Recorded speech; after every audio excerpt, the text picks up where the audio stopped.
Hi, I'm Ben. I apologize in advance for the length of this video. It's going to be long. If you don't want to watch this behind the scenes stuff, you can move ahead to this time code and see a normal restoration video. But if you'd like to stay, I'm going to explain my process for making a video. So here goes. Before I start any video, I like to clean up. I'm a real slob, but unfortunately I like things neat. So messes just seem to appear. I always clean them up right before I start a video. I have two cameras. I use my iPhone 8 for all my close-up shots and basically everything else, except for my intro and outro, the talking head stuff. I have this Lumix FZ300 that I use specifically for the talking head parts of the videos. I bought it because it has a manual focus option. I've taped an X on the floor, which you'll see in a moment. That helps me with the focus target and lets me know where to stand. Of course, before I start any real work, I have to take the before pictures of the tool I'm working on. I use a piece of cardboard underneath for the before and after. That makes it easier for the final dissolve at the end of the video, showing, the old one and the new one. This is the focus target I mentioned earlier. It's basically a screen mounted at the end of a 6-foot mic stand. It's right about my height, so I can frame and focus the shot properly.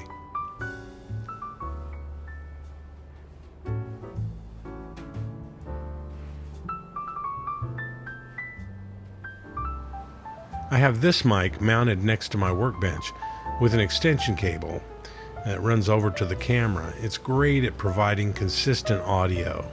That's so important when making these videos.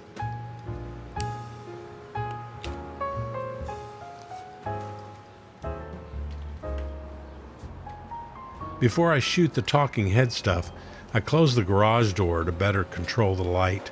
I don't like the sun sort of washing everything out. Then I just start talking to the camera. I try to be positive and to smile. Sometimes it requires several takes before I get one that sounds okay. My max is about 7, I think. Hi, I'm Ben. Welcome to my channel. So today I want to work on this. It's a screwdriver. So anyway, this is what I want to work on. And without further ado, let's get started. Let's talk about this camera stand. It's really great. It's a weighted microphone stand with one of those little small bases and a gooseneck attached. I bought a little adapter that goes on top so that I can keep a phone mount at the very top. It's probably the most important piece of equipment in my shop. I use it all the time. Since it sits on the floor and not on the bench, it doesn't vibrate when I knock things around. Sometimes you get that if the tripod is mounted on the table. The best thing is that it's so flexible and mobile. I can get any kind of angle I could want. Look at all these shots. It really does go just about anywhere.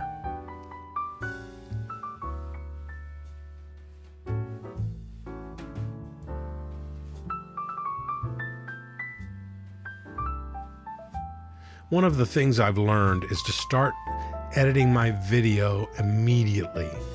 By that I mean the very first shot. Once I take it, I go inside and start the edit. And the reason for that is before I make any changes to the tool, I want to make sure the shot is acceptable before I move on. I don't want to make changes to the tool if I have to go back and reshoot it.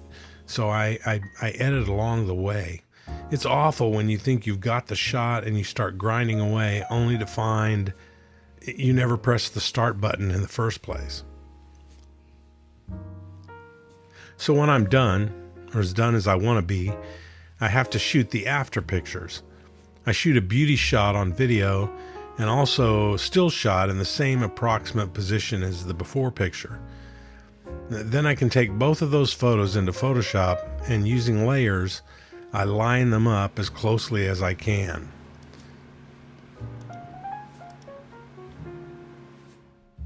Then, of course, I shoot the final outro. That gives me an opportunity to speak about some of the specific problems I faced or offer an assessment of how well it went. I try to be honest without being too negative. And of course, I try to smile and mask the misanthropic grump that I truly am. When it comes to music, I know I have a lot of people who hate the music I use, and some love it. At the end of the day, I like it, so that's good enough for me. What I did was go through the YouTube production library and pick all the songs that fit with the style I was looking for, that jazzy piano style. I have various selections that I use, and they're all different lengths, so I find one that fits best, both in mood and time, and then hopefully edit the video and music in such a way that it feels seamless and sort of ends smoothly. I know many are tired of that music. I am too, I must admit. But I wish I could find more in that same style to mix things up a little bit. Well, that's it. As I've said many times before, I love editing videos, but I must admit the heat and the mosquitoes make it very difficult to get motivated to work in the shop. I appreciate those of you who watch, even when I take my absences. If you have any questions about anything, feel free to leave it in the comments. I hope some of you found this interesting. Well, here's the resulting video. Thanks, everyone.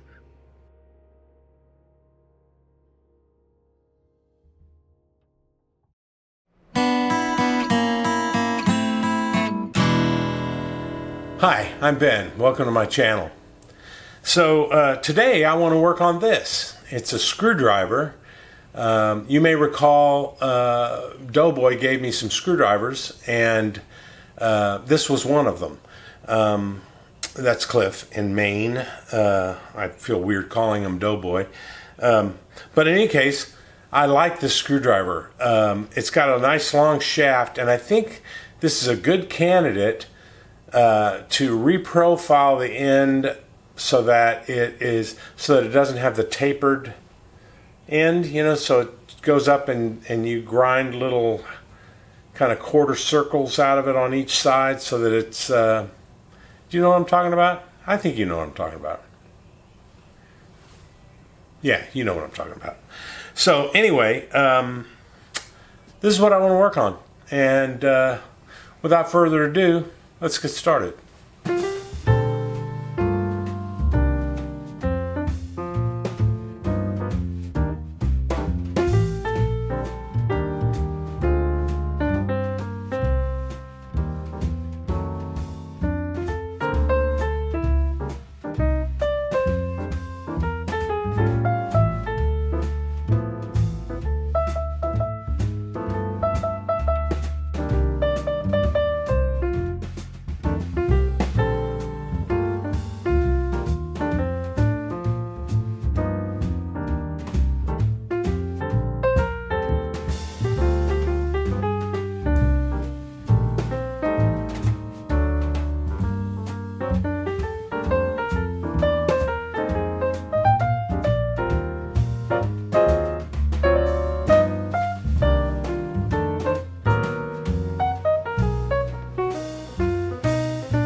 anyway, that's it. I think this turned out pretty good.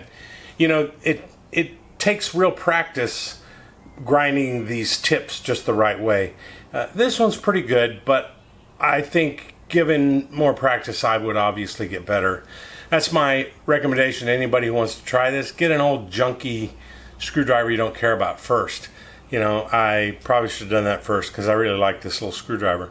But I do like how it turned out, and it is functional, and I'm pleased. So, hope you are too. Thanks for watching. See you next time.